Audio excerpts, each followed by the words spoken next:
What's going on, everybody in the VC? Craig here with another vinyl update. And some CCLT too. So, first things first, hope everybody is doing well. Lots going on in this world.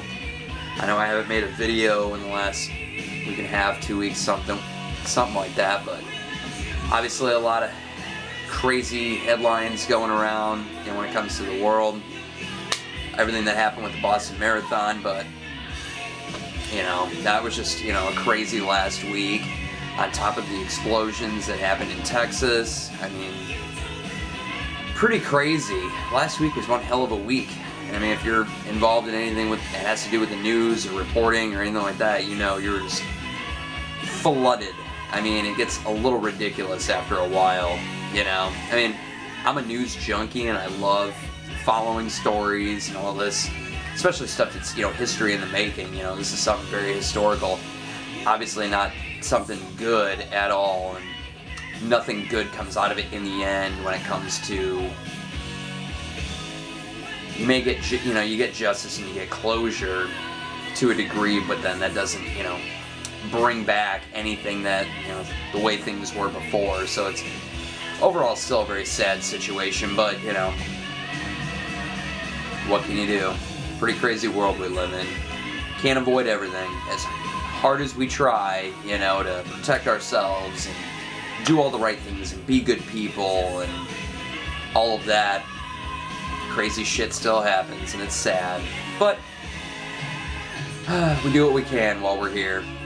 So, and speaking of while we're here, we've lost two great artists in the last, well, day basically. We lost Chrissy, the vocalist from the Divinals, and we lost Mr. Richie Havens, probably displayed in the background. Just sad, you know. I woke up this morning and saw, you know, Chrissy's passing, and that was fairly sad. I'm not a huge Divinals fan, but now that's kind of sparked my interest in really wanting to kind of dig deeper. I never really, I don't know, they get kind of washed under the rug just because there's so many other bands that I've been discovering, and I never really grew up with their music besides, you know, fucking I Touch Myself, which pretty much takes a good chunk of my life and just, you know, basically washed me away from even wanting to listen to them, let alone know that there was a back catalog. So now I'm kind of discovering, and I know one of my local spots has a couple of their albums, so kind of doing some listening, see what I like, and maybe pick something up, add to the collection. I'm not just gonna add crap behind me, come on now. And obviously, Richie, great artist, killer songwriter. You know, we all remember him from Woodstock, but I mean, he had such a killer catalog, and I mean, I've only got one album behind me, so I really need to get more of his stuff. So, sucks when death, you know, inspires you to go, alright, I'm gonna start collecting their music, I'm gonna really start getting into them. Yeah, I've always known Richie's music and stuff like that, it's just I've never come across any of his stuff. That's the first time I've seen anything out in the wild. And I get picky when it comes to eBay. Sometimes I'll buy stuff and sometimes I won't. I don't know. Maybe things will change, we'll see. Alright, so, on to the finds. First things first, VC Cheer. Alright, let's do the CCLT. Travis, vinyl on video. Don't change it to cassettes on camera. We're not going to dedicate the entire channel to cassettes. Vinyl on video is a good way to go. But anyway, Travis, everybody needs to check out his channel if you haven't already. I mean, the guy's got, you know, 6,000 subs now. So, he's skyrocketing through the VC, you know, and well worth it, man. The guy always picks up killer shit, knowledgeable, and just an overall killer dude, you know. We've really bonded, especially over the Facebook page, you know, we talk almost on a nightly basis, so, and real, not only good person to meet in the VC, but also been a really good friend, and, you know, another brother, you know, here in the VC for me, so. He was kind enough to pass along a couple cassettes that he showed in a recent cassette update, which is vinyl updates are vinyl on video, the cassette updates are cassettes on camera. Very, very clever. Very clever. showed these, and immediately I'm like, oh dude, there's no fucking way. Like, that's awesome, you know. And I kind of put a little word in there that if he wasn't interested, you know, send him my way and I'll, you know, kind of trade you some stuff, which I'm working on putting together something for him. And he was kind enough to pass these along. Yngwie Malmsteen Trilogy, which is what we're listening to in the background. I love this album. I really need to get more Yngwie on vinyl. I think the only thing I have is Rising Force, which I bought that like probably a good 10, 12 years ago, and that I desperately need to upgrade it, but I need to get more Yngwie on vinyl. Just don't see it around here. And Trilogy is one of my favorite albums. I've got it on CD too. And Fight for the Rock by Sabotage. Definitely not their best, but I mean, if you kind of have an open set of ears and you just listen to it as like a pop metal record, it's good. But if you think Sabotage, you're gonna be disappointed. Because if you're looking for a Hall of the Mountain King, or you know, Gutter Ballet, Streets, that's a killer one. Oh yeah. If you're looking for something like that, you're not gonna get it. But hey, you know, Sabotage is still fucking awesome. So, alright, on to the vinyl. First four were Goodwill pickups, oddly enough. Like, Goodwill is really, really hit or miss on the vinyl. I've gotten really lucky, kind of here, spit spattered. When I do find something, it's something cool, and I'm like, alright, fuck yeah, Goodwill, cool. You know, we all can't be fucking, you know, David Sequoia Flame and fucking use Goodwill as our fucking record store. Which that guy, he definitely has to do a lot of Goodwill digging. But what can you do? We all can't be that lucky. But I did manage to pick up a few things. Nothing too like, oh my god, but still pretty cool stuff. First one up, Jerry Lee Lewis, 20 Greatest Hits. This is a West German import. Not what I was expecting. Like, I really didn't know kind of what to expect. I was hoping at least they'd be either the originals or maybe, you know, close to original recordings. Sounds like this was fucking recorded at like a smoky ass bar. And I don't know. I spun it once and kind of did some needle drops and really didn't like it, to be honest. And I'm not. If I'm looking for Jerry Lee, I'm gonna be looking for like Son Jerry Lee. So, if anybody's interested in this thing is like dead mint. Only thing, it's got a slight warp, but not to a degree where it affects the playing at all. Like I said, I spun it through and made sure, you know, it played well. So if anybody's interested in maybe doing a trade, you know, shoot me a PM.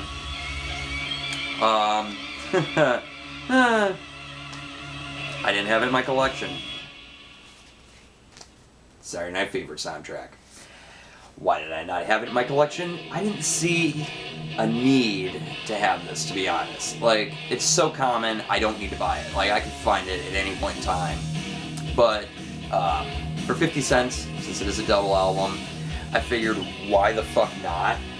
So this is actually pretty close to the cleanest copy I've ever seen. Usually, most of the time, it's trashed. I think record 1, I might need to upgrade that one. So that's what I mean, it's a VG Plus, but that one had some fucking weird ass needle scratches on More Than a Woman. I don't know, it'd be nice to at least have a clean copy. Put it in the collection, never spend it again. It's not like it bothers me that much, but nah, I figure why the fuck not, might as well. Another one I kinda hadn't really been on the hunt for, but it's cool to find, Honey by the Ohio Players. This album most notably for the song Love Roller Coaster. For a quarter, I couldn't pass it up. Pretty clean copy, nice to have. And this one, did not know what the hell this was at all. I mean, I knew the artist and stuff like that, but I didn't know whether this was like a random compilation or a knockoff. I had no clue. Did my research when I got home. For a quarter, I immediately picked it up. Autumn to Spring by The Nice. Now, The Nice being Keith Emerson's band, pre-Emerson, Lake and Palmer. I think the one thing that didn't deter me from it right away is that it's on the Charisma label, so I knew it wouldn't be a bullshit sort of thing. and even on the label, I don't think you'll be able to see it. I don't know if it's on this side, it's actually on the other side. Above the side A, DJ copy, not for sale. Definitely pretty cool, which would explain the hole punch here. And the other thing that kind of set me off that it wouldn't be bullshit was that it has America on here, and I know that song. And I'm like, okay, you know what? It doesn't seem like it's complete. It'd be a crapshoot, but decided to go for it, and definitely very happy to have some stuff by the Nice on vinyl. Kind of, you don't really see a lot of their stuff, and I mean, it's not like there's an overabundance, you know. I think I've seen one or two kind of Keith Emerson and the Nice albums, but they've always been pretty trashed or overpriced, and I just didn't like have it on my list of like, I need to find something by the Nice. I just kind of popped up randomly, and it was an awesome, awesome surprise. So on to a couple of online finds. First one, had it on my radar, but with the amount of stuff that I've been wanting to get, it kind of got pushed off to the side just because of the price was a little much. I don't know, I couldn't really justify it. But thank you to Pop Market and the VC Facebook page. Found out they had, this was in a bundle. It was one of their daily deals.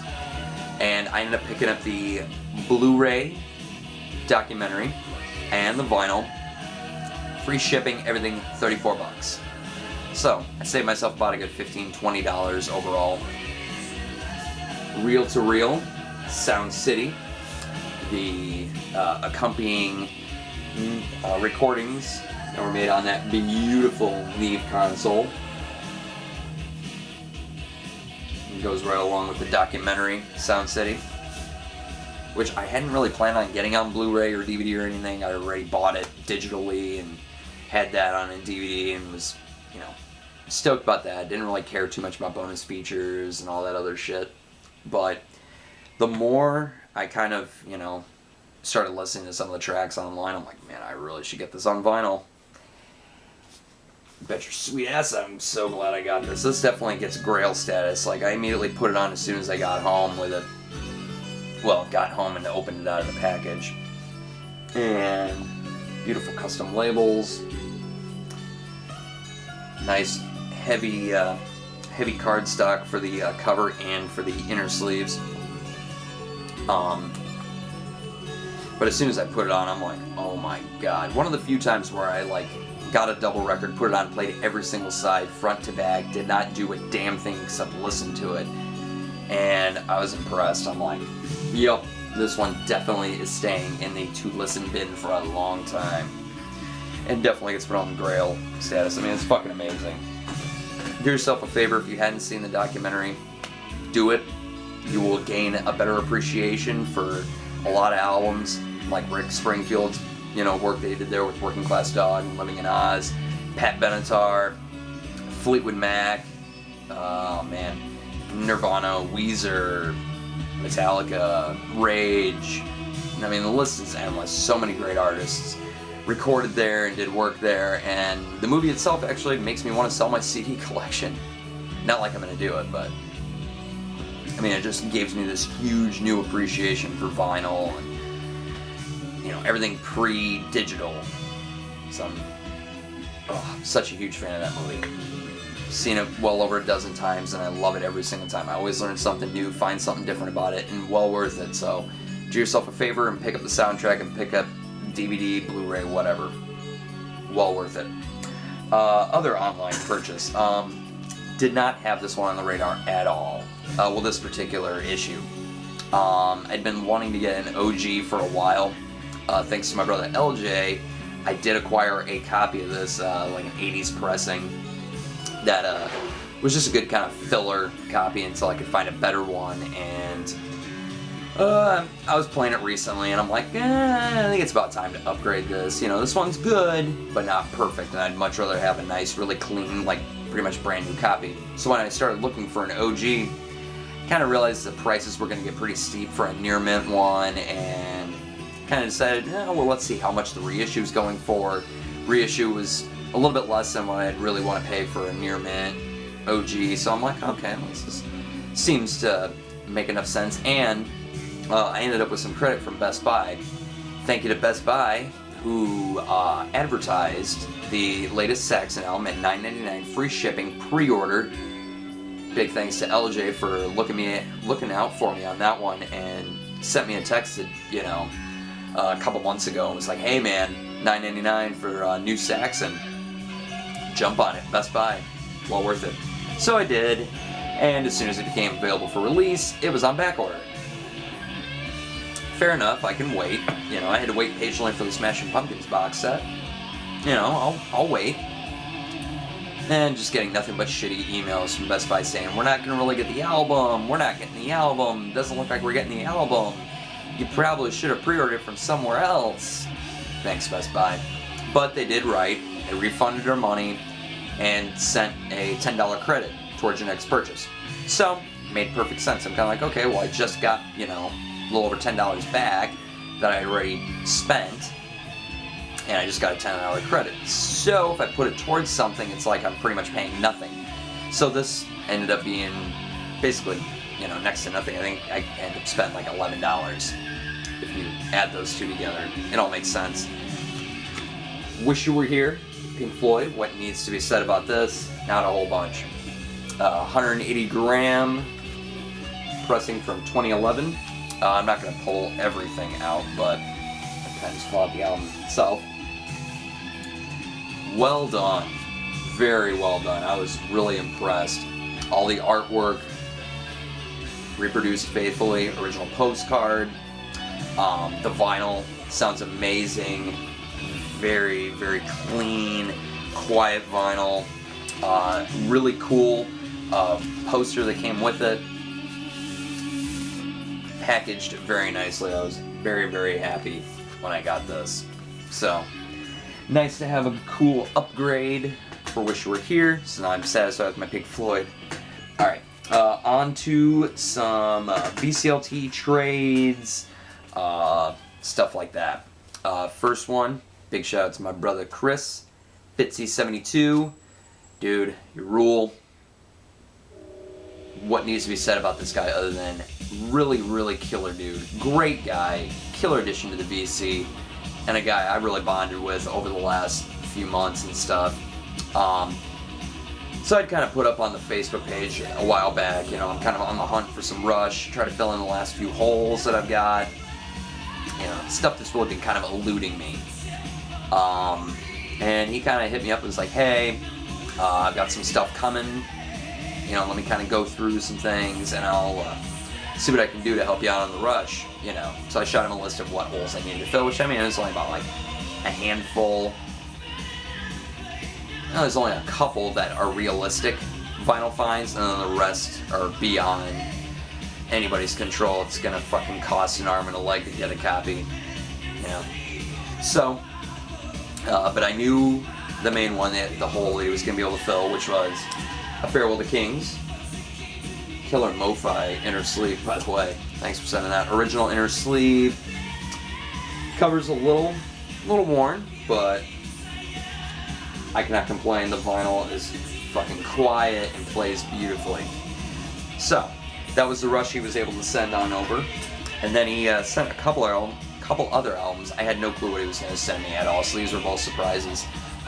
First band, he'd actually asked me if I had anything by or had heard anything of them, and I said I recognized the name, but I never actually listened to them. So I went over to YouTube and said, "Hell yeah, send me what you got." So, A Diamond Is a Hard Rock by Legs Diamond. What was that? Nice note that he sent me. You know, stuck it back in the sleeve. Chicago Skyline Mercury label. So good kind of what year was this? 77? Late 70s hard rock stuff. Really, really good. I had not listened to anything off this album. I think I was listening to the stuff off their first album on YouTube. So definitely excited to give this one a spin. And I told him right away, I'm like, dude, yeah. He said he comes across their stuff, you know, fairly regularly. So definitely send me some more Legs Diamond, dude. This is very cool. I'd never seen their stuff before, so very, very cool. And this last one made me laugh first, I'm like, no fucking way, you did not send this to me. Not like in a bad way, but more of a, oh my god, that's fucking cool. He actually posted it on the Facebook page, you know, is now playing, and I was like, dude, that's one I need to kind of really delve into, period-wise. Much more a fan of their earlier work, but this was a really, really cool one, and definitely one I would add to the collection. Fame and Fortune by Bad Company. The Brian Howe-led version of Bad Company. Executive produced by Mick Jones, and recorded at Goodnight LA in the Hit Factory. Goodnight LA, you will find out if you watch the Sound City documentary, is connected to Sound City. And I will leave that up to you to figure out how they're connected. I know, but I want you to know. Give you a little homework. So, Fame and Fortune by Bad Company. Very cool addition to the collection, and thank you again, Brother Chris. I look forward to doing some more trades and VCLT with you as time goes on. The exhibit behind you will fill up soon, so I didn't even think it would be that possible with mine, but sure as shit happened. Fuck. Don't worry, you'll fill those holes quick. And don't worry about how much you have in the collection. It's not about what you have, it's about, are you happy with it, and is it something that you're going to be spinning? No filler behind me. All stuff I gonna spin. All stuff I'm gonna spin. Not I gonna spin. I know how to speak English. Alright, now on to the final VCLTs. No VCLT, VC purchase. Big shout out to Sean, Shotgun Records. Another dude I vibe with on the Facebook page all the fucking time. Cool dude.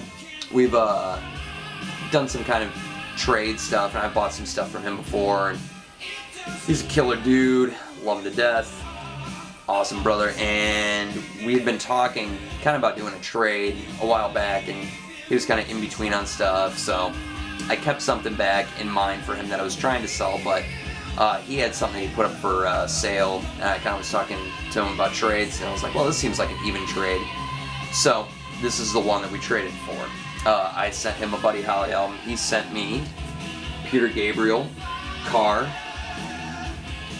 Peter Gabriel solo, his first solo album. Most notable song on here is Salisbury Hill, but this album is a fucking classic. Very, very excited to add to my Peter Gabriel collection. And after that, we just kind of started talking. He kind of stated, you know, hey, I'm trying to, you know, sell some stuff, you know, kind of build the money train back up, you know. Is there anything that you're kind of looking for? And I'm like, well, what do you got? So I kind of shot at my wish list, and we started talking.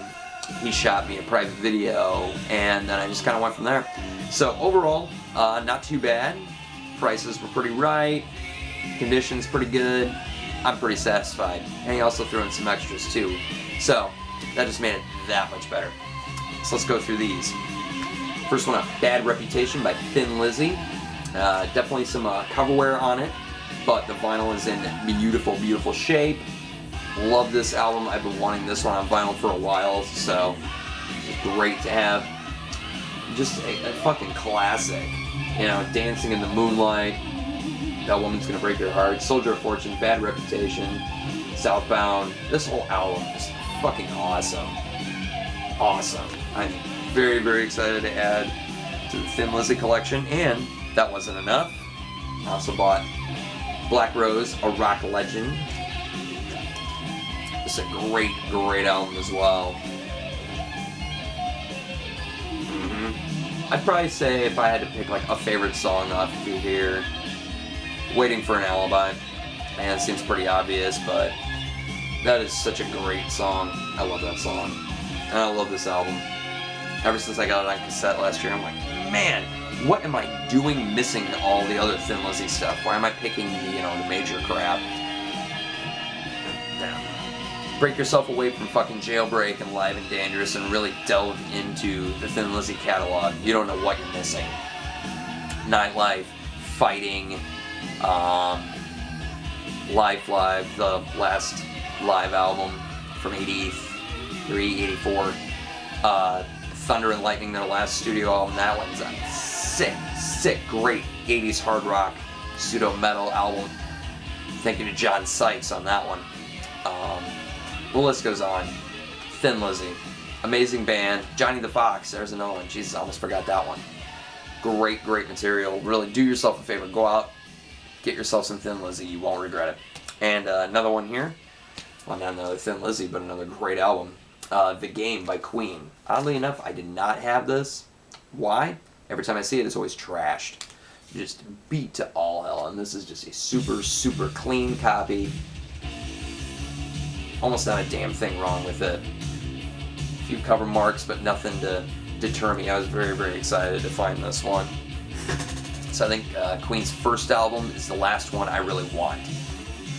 Anything past the works I don't have, which is not that big of a deal.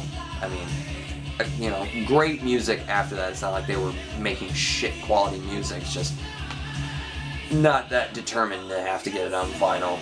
So, Queen 1, that's last on the list. Here's another one. I really haven't been on the hunt for anything by these guys, but couldn't pass it up when he presented it to me. Metal Church, self-titled. Definitely got some cover work to it, but the vinyl is in amazing shape. On Ground Zero. Very cool. Pretty cool cover of a Highway Star on here. Overall, great thrash album. Very cool. Definitely want to get The Dark on vinyl. I love that album. Fucking The Dark, man. That's a killer album. One of my favorite metal albums from the 80s. Another one for the Kiss collection. Kiss, self-titled. Definitely got some cover work to it. The vinyl is in nice shape. Very excited. I could not pass it up. It's not like I have a whole bunch of like near mint Kiss in my collection or anything. But overall, pretty nice. The dark blue Casablanca label. I don't know whether it's a second or a third pressing. I'm not for sure. I'd have to contact LJ or Eli on this one. It's got Kissing Time on it, so I think second pressing. I think. Correct me if I'm wrong, Eli, LJ, my Kiss brothers, help me out. I'm a huge Kiss fan, but when it comes to some of the pressings on stuff, I'm not 100% on. But very cool Kiss addition to the collection. Eventually, I will be upgrading to all near mint stuff, but you know, I don't have hundreds of thousands of dollars to buy all near mint Kiss stuff. And Kiss doesn't pop up around here very often, and when it does, it's usually Destroyer, Love Gun, and Rock and Roll Over, and they're all trashed. So, I'm perfectly happy with what Kiss I have. You know, I'm not dying to get everything, fucking pristine yet. And I probably won't, because eventually kids are going to come along and everything else, and it'll get pushed to the wayside, and I'll remember when I'm fucking 45, and then, the kids are in high school and they've got jobs and shit, and I'm not, having to deal with them every day. I'm really babbling. I need to stop. Alright. In the VCLT, threw in some extras, and dude, thanks, dude. You fucking killed it on this one. 7-inch Kiss, Shout It Out Loud, with Sweet Pain on the other side. Fuck yes. Kiss on 7-inch. Very cool. I don't collect a lot of 7-inches, but then again, I probably have a good 100 or so that I've just acquired over the years. And Late for the Sky by Jackson Browne. Oh man, I almost picked up a copy of this when I was at the record show. Then I kind of was like, I'll wait, Not high up on the list that I need to get it, but I've been really wanting it. I actually used to have this on CD when I was in high school, but different time, different place, and I ended up getting rid of it, and I regretted it when I saw Jackson in 2003, my senior year of high school, and I sat second row, just off to the right. So I was literally like right up front. He played an amazing set, and I became a huge Jackson Browne fan after that, and regretted selling my copy of Late for the Sky.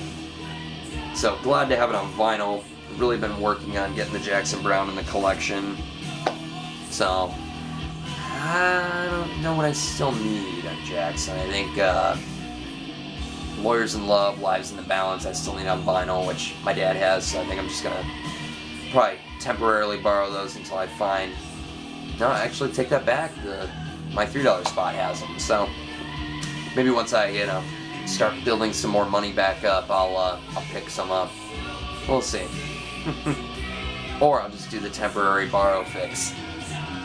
Yeah. But anyway, that does it for the vinyl update. I really need to do a cassette update, but that would be like a 3-hour long video because I bought so many damn cassettes over the last couple of months and I haven't done a fucking update. And I've got a whole nother batch that I just got coming from Jesse, who I've been buying a ton of cassettes off of over the last couple of months, and I got a whole nother batch coming from him. And I think once I get that, maybe I'll show those and then we'll kind of go from there.